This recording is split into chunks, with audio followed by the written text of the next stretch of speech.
Di sebuah peternakan kecil, hiduplah keluarga Itik yang lucu. Ibu Itik sedang mengerami telur-telurnya menunggu keluarnya anak Itik. Tepatnya ada 7 telur yang menunggu menetas. Satu pagi yang cerah, telur-telur itu mulai menetas.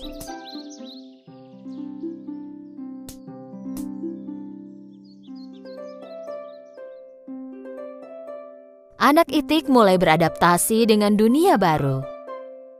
Mereka bersuara dan berjalan mengelilingi Ibu Itik. Namun, telur terakhir masih belum menetas dan Ibu Itik mulai khawatir. Dia pikir mungkin ada yang salah. Dia memutuskan menunggu sebentar lagi. Dan akhirnya, telur ke-7 dan terakhir pun menetas. Dengan kebingungan, anak Itik malang itu mulai melihat berkeliling. Dia tak tahu bahwa Ibu Itik dan saudaranya yang lain lebih kebingungan lagi. Karena Itik ini terlihat unik dan tidak mirip dengan saudara-saudaranya. Badannya lebih lebar dan bulunya berwarna abu-abu dan putih. Anak Itik lain mulai mentertawakannya. Kau anak Itik buruk rupa, kau tak mirip dengan kami. Aku tak mengerti, kenapa kau tak mirip dengan saudara-saudaramu? Buruk Buruk rupa, rupa, buruk rupa, buruk rupa, buruk rupa.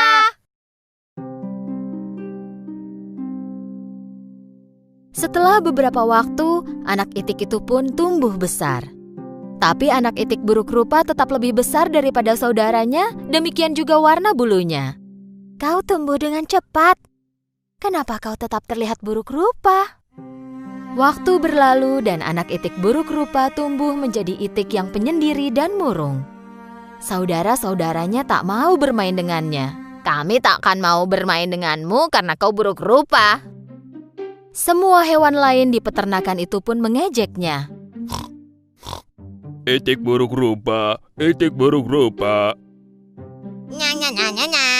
Itik buruk rupa, Itik buruk rupa. Sebaliknya, Ibu Itik melakukan yang terbaik untuk melindunginya. Anakku yang malang, kenapa kau begitu beda dari yang lain? Hari berlalu, anak Itik yang malang itu merasa sangat sedih. Sepanjang malam dia menangis tanpa suara dan berpikir bahwa tak seorang pun yang menginginkannya.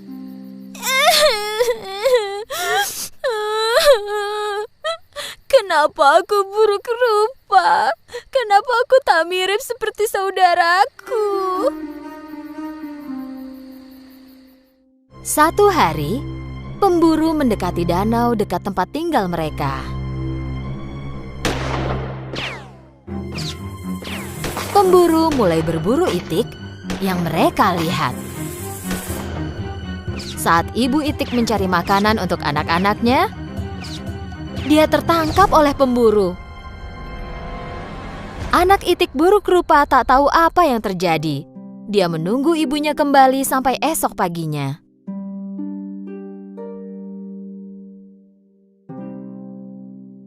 Anak Itik yang malang itu tak tahu harus berbuat apa. Pertama-tama dia mendatangi anjing, dan anjing itu mengusirnya dengan marah.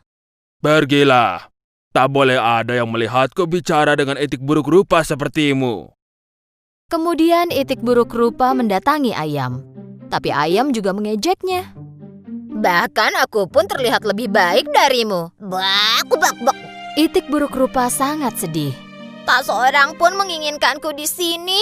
Jika ibuku tak kembali, tak ada alasan lagi untukku tinggal di peternakan ini.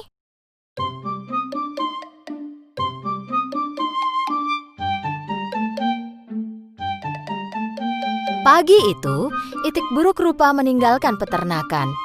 Dia berenang ke seberang danau. Dia menanyakan pertanyaan yang sama kepada semua hewan yang dia temui di jalan. Apa kau tahu Itik yang mirip denganku? Apa kau tahu Itik yang mirip denganku? Apa kau tahu Itik yang mirip denganku? Dia menerima jawaban yang sama dari mereka semua. Mereka tak pernah melihat Itik sejelek dia sebelumnya. Anak Itik yang malang itu memulai perjalanannya dan mencapai danau lain. Dan dia pun menanyakan hal sama ke angsa liar. Kau tak boleh tinggal di sini. Ada pemburu yang berkeliaran. Cepat pergi dari sini. Ayo. Itik buruk rupa mulai bergerak pergi. Tak lama kemudian dia tiba di danau yang lain. Kali ini dia sendirian, tak ada siapapun yang terlihat. Ya, kalau tak ada yang menginginkanku, aku akan sembunyi di sini selamanya.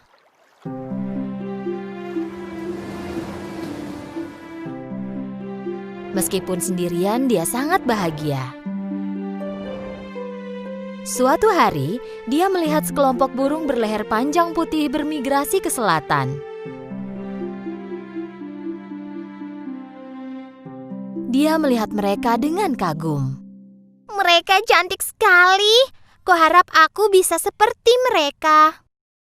Musim dingin datang dan salju mulai turun.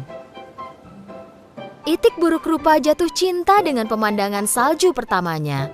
Dia bermain-main sambil ditutupi salju putih. Karena salju yang tebal, itik buruk rupa kesulitan menemukan makanan. Jadi dia pergi mencari makanan. Dia kedinginan dan kelelahan. Sementara itu, dia bertemu seorang petani. Petani merasa iba dan memberikan jaketnya. Kau makhluk malang pasti kedinginan. Aku akan membawamu pulang dan merawatmu sampai besar.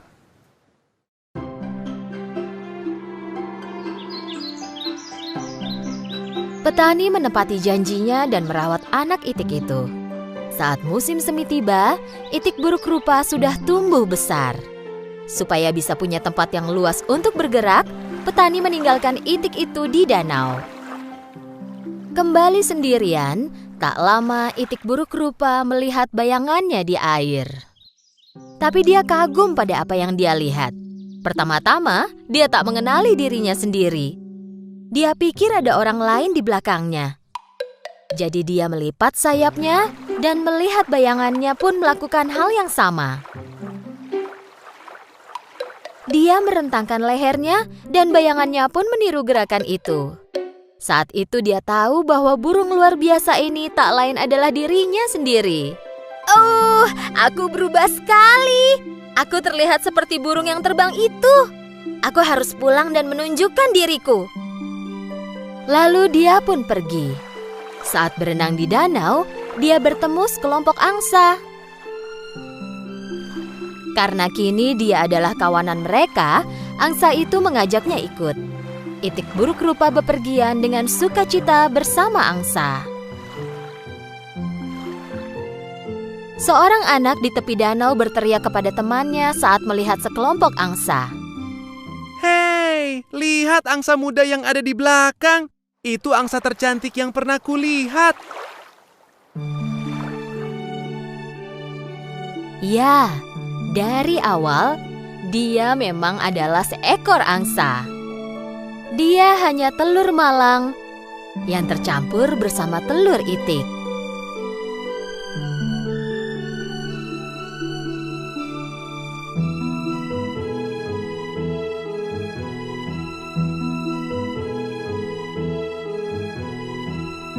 Tapi kini dia bersama keluarganya dan hidup bahagia pun menantinya. Pada zaman dahulu, hiduplah 3 ekor babi kecil bersama ibu mereka di sebuah rumah kecil. Tiba saatnya bagi mereka untuk meninggalkan rumah dan belajar hidup mandiri. Ibu mereka memanggil ketiga babi kecil. Anak-anakku sayang, sekarang kalian harus pergi menjelajah dunia. Pergilah dan mulai hidup baru kalian sendiri. Tapi jangan lupa, apapun yang kalian lakukan di dunia ini, selalu lakukan yang terbaik. Inilah satu-satunya cara terbaik agar bertahan hidup. Dengan sedih bercampur gembira, 3 babi kecil berpamitan dengan ibu mereka dan pergi. Setelah beberapa saat, mereka menemukan sepetak tanah tempat mereka bisa membangun rumah.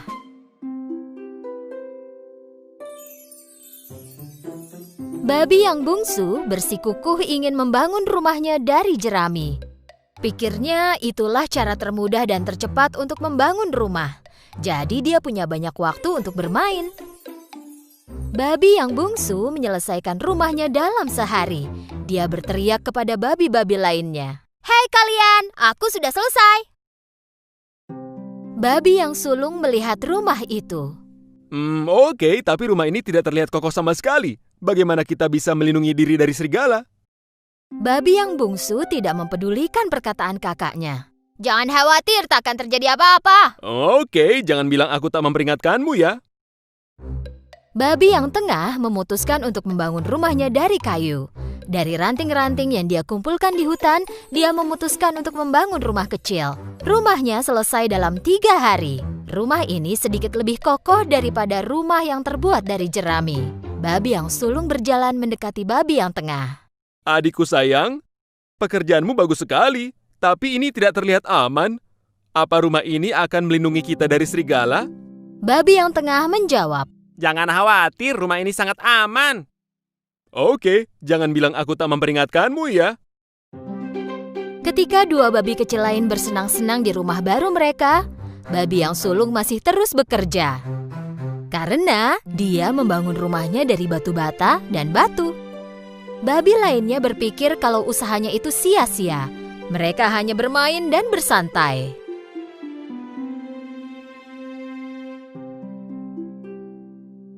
"Kenapa kau repot begini jika kau bisa menyelesaikannya dengan cepat seperti kami?" Takut sekali dia. Babi yang sulung tidak peduli. Dia bekerja seminggu penuh dan berhasil menyelesaikan rumahnya yang terbuat dari batu bata dan batu. Keesokan harinya, seekor serigala lapar tiba di dekat rumah mereka. Serigala itu berdiri di depan rumah yang terbuat dari jerami. Babi kecil sedang beristirahat di rumahnya yang terbuat dari jerami. Serigala mengetuk pintu.